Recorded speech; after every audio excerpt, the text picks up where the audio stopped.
ಸ್ನೇಹಿತರೆ, ಈ ಒಂದು ತುರ್ತು ಪತ್ರಿಕಾಗೋಷ್ಠಿ ಬಹುಶಃ ನಿಮಗೆ ಒಂದೇ 1 ಗಂಟೆ ಸಮಯ ಕೊಟ್ಟಿದ್ದೀವಿ. ಅದಾಗಿನೂ ಕೂಡ ಬಹುತೇಕರು ತಾವು ಬಂದಿದ್ದೀರಿ. ಇನ್ನುಳಿದವರು ಕೆಲವರು ಫೋನಲ್ಲಿ ಮಾತಾಡಿದಾರೆ, ನಮಗೆ ಮಾಹಿತಿಯನ್ನು ಕೊಡಿ, ನಾವು ಟೇಕ್ ಓವರ್ ಮಾಡ್ತೀವಿ ಅಂತ ಹೇಳಿ. ಇವತ್ತಿನ ಈ ಪತ್ರಿಕಾಗೋಷ್ಠಿಗೆ ತಮಗೆಲ್ಲರಿಗೂ ಸ್ವಾಗತವನ್ನು ಕೋರಿ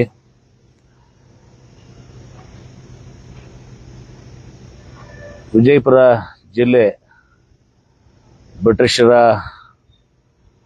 ಕಾಲದಿಂದಲೂ ಮತ್ತು ಹಿಂದಿನ 100 ವರ್ಷಗಳ ಮಳೆ ಪ್ರಮಾಣವನ್ನು ನಾವು ಗಮನಿಸಿದಾಗ ಇದು ಅತಿ ಕಡಿಮೆ ಮಳೆ ಬೀಳುವಂಥ ಪ್ರದೇಶ ಆಗಿದೆ.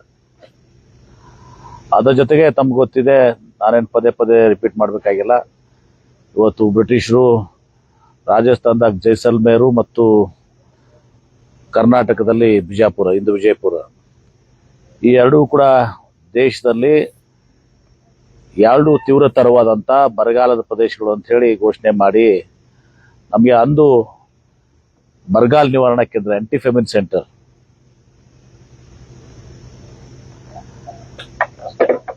ಸ್ಟಾರ್ಟ್ ಮಾಡ್ಬೇಕಾ? ನಮ್ಮ ಹುಡುಗಿಲ್ಲನ ಸೋನು ಶೇರ್ ಮಾಡಿಬಿಡಲ್ಲ ಎಲ್ಲರಿಗೂ. ಓಕೆ, ಮತ್ತಾರು ಬರೋದಾರನ ಬಂದಾರ?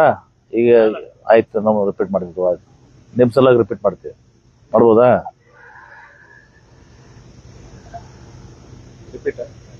ಓಕೆ ಓಕೆ, ರಿಪೀಟ್ ಮಾಡ್ತೀವಿ. ಬೇಡ?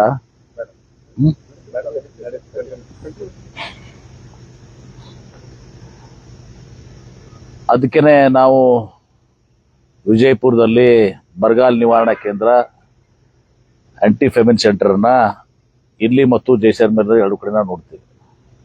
ವಿಲ್ಸನ್ ಆಂಟಿ ಫೆಮಿನ್ ಸೆಂಟರ್ ಬರಗಾಲ ನಿವಾರಣಾ ಕೇಂದ್ರ. ಈ ನೆಲದಲ್ಲಿ ಜನಿಸಿದಂಥ ಇಬ್ಬರು ಪ್ರಮುಖರು, ಒಂದು ವಿಶ್ವಗುರು ಅಣ್ಣ ಬಸವಣ್ಣವರು, ಅವರು ಸಾಮಾಜಿಕ ಚಿಂತನೆ, ಸಮಾನತೆ, ಒಂದು ಸುಂದರ ಸಮಾಜ ನಿರ್ಮಾಣ ಆಗಬೇಕು ಅಂತ ಹೇಳಿ ಅನುಭವ ಮಂಟಪ ಜಗತ್ತಿನ ಪ್ರಪ್ರಥಮ ಪಾರ್ಲಿಮೆಂಟ್ ಮುಖಾಂತರ ಒಂದು ಸಾಮಾಜಿಕ ಕ್ರಾಂತಿಯನ್ನ ಮಾಡಿದ್ರು. ಈಗ ನಾನು ವಿಷಯಕ್ಕೆ ಬರಬೇಕಾಗಿದ್ದು, ನಮ್ಮ ಪರಮ ಪೂಜ್ಯ ಶ್ರೀ ಸಿದ್ದೇಶ್ವರ ಸ್ವಾಮೀಜಿಯವರು ನಮ್ಮೆಲ್ಲರ ಪಾಲಿನ ನಡೆದಾಡುವ ದೇವರು ಅಂತ ಹೇಳಿ ನಾವು ಮಾಡ್ತೇವೆ. ಜ್ಞಾನದ ಭಂಡಾರನ ಹೊತ್ಕೊಂಡಂಥವ್ರು, ಒಬ್ಬ ಶ್ರೇಷ್ಠ ಶತಮಾನಕ್ಕೆ ಕಂಡ ಒಬ್ಬ ಶ್ರೇಷ್ಠ ಸಂತ ಇವತ್ತು ಸಿದ್ದೇಶ್ವರ ಸ್ವಾಮೀಜಿಯವರು. ಅವರು ಸದಾಕಾಲ ವಿಜಯಪುರ ಜಿಲ್ಲೆ ಅಭಿವೃದ್ಧಿ ಆಗಬೇಕು ಅಂಥೇಳಿ ಹಂಬಲವನ್ನು ಇಟ್ಕೊಂಡಂಥವ್ರು, ಆಸೆಯನ್ನು ಇಟ್ಕೊಂಡಂಥವ್ರು. ಪಂಚ ನದಿಗಳು ಕೂಡ ನಮ್ಮಲ್ಲಿ ಹರಿದ್ರು ಕೂಡ ಇವತ್ತು ನಮ್ಮ ಜಿಲ್ಲೆಯ ಜನರು ನೆರೆ ರಾಜ್ಯಕ್ಕೆ ಗೋಳೆ ಹೋಗಿದ್ದು ತಪ್ಪಿರಲಿಲ್ಲ. ಹೀಗಾಗಿ ಆಲ್ಮಟ್ಟಿ ಅಣೆಕಟ್ಟು ನಮ್ಮಲ್ಲಿ ಆದರೂ ಕೂಡ UKP ಹಂತ 1, 2 ಮತ್ತು 2 ಕೃಷ್ಣಾ ನ್ಯಾಯಾಧೀಕರಣ 1ನೇ ತೀರ್ಪು ಬಚಾವತ್ನಲ್ಲಿ ಅವಿಭಾಜ್ಯ ವಿಜಯಪುರ ಜಿಲ್ಲೆ ನಾವು 2 ಲಕ್ಷ ಎಕರೆ ಭೂಮಿ ಕಳ್ಕೊಂಡ್ರು ಕೂಡ ನಮಗೆ ಪರ್ಯಾಯವಾಗಿ ಆಗಿದ್ದು ನೀರಾವರಿ ಕೇವಲ 75,000 ಎಕರೆ. 2 ಲಕ್ಷ ಎಕರೆ ನಾವು ಭೂಮಿ ಕಳ್ಕೊಂಡಷ್ಟು ನಮ್ಮ ನೀರಾವರಿ ಆಗಲಿಲ್ಲ. ಈಕ್ವಲ್ ಆಗಿ 2 ಲಕ್ಷದಾಗಿನ ನಮಗೆ 75,000 ಎಕರೆ ನೀರಾವರಿ ಆಗಿದೆ. ಇಂಥ ಒಂದು ಸಂದರ್ಭದಲ್ಲಿ ಇವತ್ತು ಏನು ಮಹಾರಾಷ್ಟ್ರದ ಸಹ್ಯಾದ್ರಿ ಬೆಟ್ಟ, ಮಹಾದೇವ ಹಿಲ್ಸ್ ಏನಂತೀವಿ, ಮಹಾಬಳೇಶ್ವರದಿಂದ ಏನು ಕೃಷ್ಣಾ ನದಿ ಉಗಮ ಆಗಿ ಹರಿದು ಬರ್ತದೆ, ಪರಮ ಪೂಜ್ಯ ಸಿದ್ದೇಶ್ವರ ಮಹಾಸ್ವಾಮೀಜಿಯವರು ನಮಗೆ ಒಂದು ಮಾರ್ಗದರ್ಶನವನ್ನು ಮಾಡಿದಂಥವ್ರು, ಸ್ಫೂರ್ತಿಯನ್ನ ನೀಡಿದಂಥವ್ರು. ಈ ಭೂಮಿಗೆ ಒಂದು ಬೊಕ್ಷೆ ನೀರು ಕೊಟ್ರೆ ಐ ರಿಪೀಟ್, ಈ ಭೂಮಿಗೆ ಒಂದು ಬೊಗಸೆ ನೀರು ಕೊಟ್ರೆ ಇದು ಅಮೆರಿಕಾದ ಕ್ಯಾಲಿಫೋರ್ನಿಯಾನ ಮೀರಿಸ್ತದೆ. ಅಂದ್ರೆ ಅಮೆರಿಕಾದ ಕ್ಯಾಲಿಫೋರ್ನಿಯಾ ಅವಾಗ ಪ್ರಸಿದ್ಧವಾದ ದ್ರಾಕ್ಷಿ ಹಣ್ಣುಗಳನ್ನ ಹೊಂದಿದಂತ ಪ್ರದೇಶ. ಅಮೆರಿಕಾದ ಕ್ಯಾಲಿಫೋರ್ನಿಯಾನ ಮೀರಿಸ್ತದೆ ಅಂತ ಹೇಳಿ ಸುಮಾರು 25-30 ವರ್ಷ ಹಿಂದೆ ತಿಕೋಟದಲ್ಲಿ AB ಜತಿ ಕಾಲೇಜ್ನಲ್ಲಿ ಒಂದು ದಿವಸ ಅವರು ನಮಗೆ ಹೇಳಿರುವಂತಹದ್ದು. ಅನೇಕ ಸಲ ಅವರು ಜನಪ್ರತಿನಿಧಿಗಳ ಸಭೆಯನ್ನ ಕರೆದು ಚಿಂತನ ಮಂಥನ ಕೂಡ ಮಾಡಿದ್ದಾರೆ ವಿಜಯಪುರ ಜಿಲ್ಲೆ ಅಭಿವೃದ್ಧಿ ಸಲುವಾಗಿ. ಅವರ ಆಶಯ ಇಂದು ಶಬ್ದ ಸಹ ಈಡೇರ್ತಾ ಇದೆ. ಇವತ್ತು 13ರಿಂದ 18 ನಾನು ನೀರಾವರಿ ಮಂತ್ರಿ ಆದ್ಮೇಲೆ ಇವತ್ತು 13ರಲ್ಲಿ ನಮ್ಮ ಕೃಷ್ಣಾ ನ್ಯಾಯಾಧಿಕರಣ 2 ತೀರ್ಪು ಬಂದು ನಮಗೆ ಗುತ್ತಿ ಬಸವಣ್ಣ, ಮುಳವಾಡ, ಚಿಮ್ಮಲ್ಗಿ ಎಲ್ಲ ಕೂಡ 85 TMC ನಮ್ಮ ನೀರು ಸಿಕ್ಕರೂ ಕೂಡ 13ರಿಂದ ಇಲ್ಲಿವರೆಗೆ 2026ವರೆಗೆ ಆ 2ನೇ ಕೃಷ್ಣಾ ನ್ಯಾಯಾಧಿಕರಣ ತೀರ್ಪು ಈಗಲೂ ಕೂಡ ಇವತ್ತಿಗೂ ಕೂಡ ಗೆಜೆಟ್ ನೋಟಿಫಿಕೇಶನ್ ಆಗಿಲ್ಲ. 13 ವರ್ಷ ಆಯ್ತು. ಹಾಗಂತೆ ನಾವು ಸುಮ್ಮನೆ ಕೂತ್ಕೊಳ್ಳಿಲ್ಲ. ನಾವು ಪೂರ್ವ ತಯಾರಿ ಮಾಡಬೇಕು, ಅಡ್ವಾನ್ಸ್ಡ್ ಆಕ್ಷನ್ ಅಂತ ತಿಳ್ಕೊಂಡು ಇವತ್ತು ಮೊದಲು 2 ಸ್ಥಾವರಗಳಿದ್ದು ನಾನು ಬಂದ್ಮೇಲೆ 9 ಸ್ಥಾವರಗಳನ್ನ ನಿರ್ಮಾಣ ಮಾಡಿ 1,000 ಕಿಲೋಮೀಟರ್ ಮೇನ್ ಕೆನಾಲ್ಗಳು ಮಾಡಿ ಅನೇಕ ಕಡೆ ಡಿಸ್ಟ್ರಿಬ್ಯೂಟರಿ ಕೆನಾಲ್ಸ್ ಅನ್ನ ಮಾಡಿ ಸಬ್ ಕೆನಾಲ್ಸ್ ಅನ್ನ ಮಾಡಿ ಎಕ್ಸೆಪ್ಟ್ FIC ಅಂಡ್ ಲ್ಯಾಟ್ರಲ್ಸ್. ಯಾಕಂದ್ರೆ FIC ಲ್ಯಾಟ್ರಲ್ಸ್ ನಮಗೆ ನ್ಯಾಯಾಧಿಕರಣದ ನಿರ್ಬಂಧ ಇತ್ತು. ನಾವು ಜಮೀನಿಗೆ ನೀರು ಕೊಡುವಂಗಿಲ್ಲ. ಅಂತರ್ಜಲ ಕೆರೆಗಳಿಗೆ ಕುಡಿ ನೀರಿನ ಸಲುವಾಗಿ ಅಂತರ್ಜಲಕ್ಕೆ ನಾವು ಉಪಯೋಗ ಮಾಡಿಕೊಳ್ಳುವಷ್ಟು ನಾವು ಚಿಂತನೆ ಮಾಡಿ ಇವತ್ತು ಸುಮಾರು 14,000 ಕೋಟಿ ರೂಪಾಯಿ ಅಷ್ಟು ಅವತ್ತು ನಾನು ಕೆಲಸಗಳನ್ನ ಪ್ರಾರಂಭ ಮಾಡಿದೆ.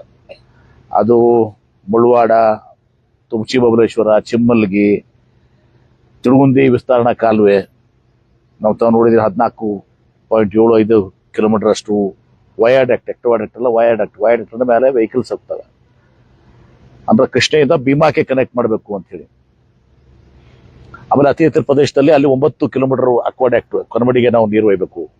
ಯಾಕಂದ್ರೆ ಅದು 680 ಮೀಟರ್ ಮೇಲೆ ಬರ್ತದೆ. ಕನಮಡಿ, ಬಜ್ಜರ್ಗಿ, ಭವನಗರ, ತಿಕೋಟ, ಆಮೇಲೆ ಬೂದಿಯಾಳ್, ಪೀರಾಪುರ, ಚಡಚನ ಕೆರೆ ತುಂಬುವ ಯೋಜನೆಗಳು ಮಾಡೋ ಮೂಲಕ ಇವತ್ತು 85 TMCಗೆ ನಮಗೆ ಅಲೋಕೇಶನ್ ಆಗಿತ್ತು.